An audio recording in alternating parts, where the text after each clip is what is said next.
c'est ni une caravane, c'est ni une maison en dur. Donc, il y a pas mal de freins par rapport à ça. Donc, il faut vraiment faut y aller, quoi. Faut se battre et avoir un peu de culot aussi en disant, maintenant, maintenant on y va, quoi. On le fait.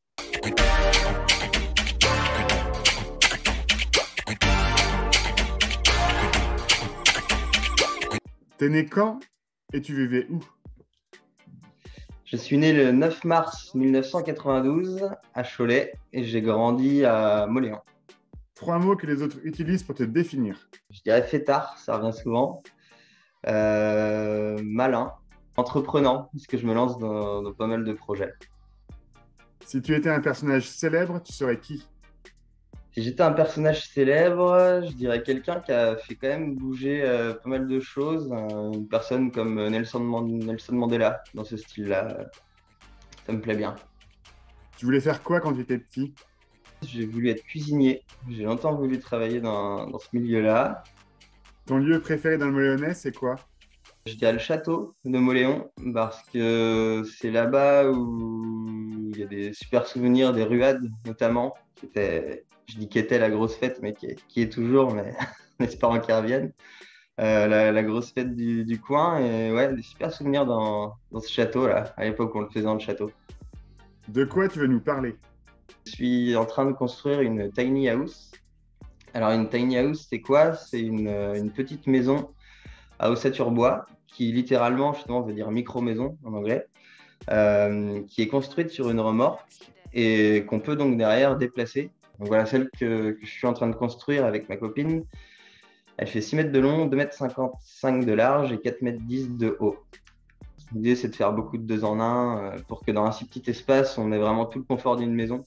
Parce qu'on a quand même tout le confort d'une maison, on a toute la partie électroménager, il y aura un évier, il y aura une douche, il y aura des toilettes, il y a une chambre. C'est un style de vie aussi qu'on recherche en faisant ça, parce on vit beaucoup justement dans le minimalisme.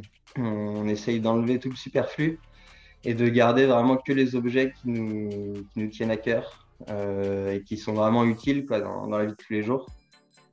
Il y a aussi une philosophie beaucoup tournée vers l'extérieur. Vu que c'est un petit espace, on est plus poussé justement à aller vers l'extérieur. Donc voilà, le projet du moment, c'est cette construction de tiny house. Et comment est née cette idée? L'idée est née je pense que c'est un tout, c'est un cheminement de plusieurs choses.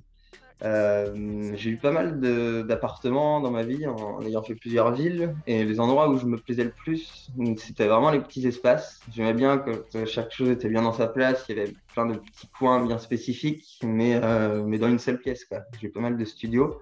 Et une autre chose, c'est que j'ai pas mal voyagé dans ma vie. J'ai fait le Canada, la Thaïlande, la Nouvelle-Zélande, et enfin partout où j'allais, surtout Thaïlande, Nouvelle-Zélande, j'ai eu pas mal de gens qui vivaient pas dans l'abondance matérielle.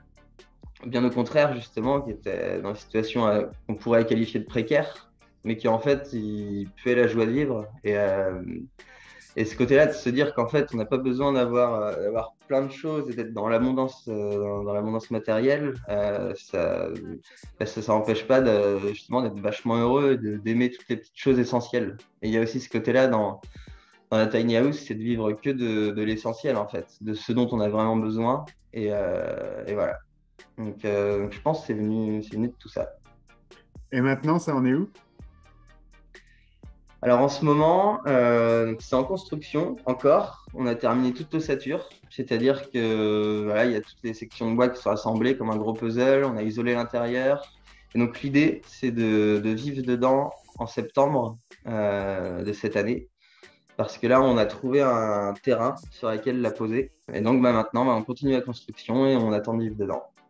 Quelque chose à Pardon. dire aux jeunes du coin? Faut pas avoir peur d'aller vers les autres parce que je pense qu'on se ferme beaucoup de portes à se freiner, à demander des choses, à avoir peur de déranger. Il y a plein de choses dans ma vie qui se sont débloquées simplement par une conversation en me disant tiens, cette personne, j'ai entendu dire qu'elle faisait ça, je suis allé un peu au culot de lui parler. Et en fait, ça m'a débloqué, ça m'a ouvert des portes qui ont été énormes pour la suite. Une personne intéressante qu'on doit absolument aller rencontrer. Je pensais à Justine Bordet, Ça fait longtemps qu'on ne s'est pas vu, mais je la suis quand même. Elle est dans le milieu de la, on va dire, de la haute gastronomie. Elle a bossé dans des grandes maisons à Paris. Et comme je disais tout à l'heure, c'est un domaine qui m'intéresse aussi. Donc j'aimerais bien en savoir plus sur son parcours et où elle en est aujourd'hui.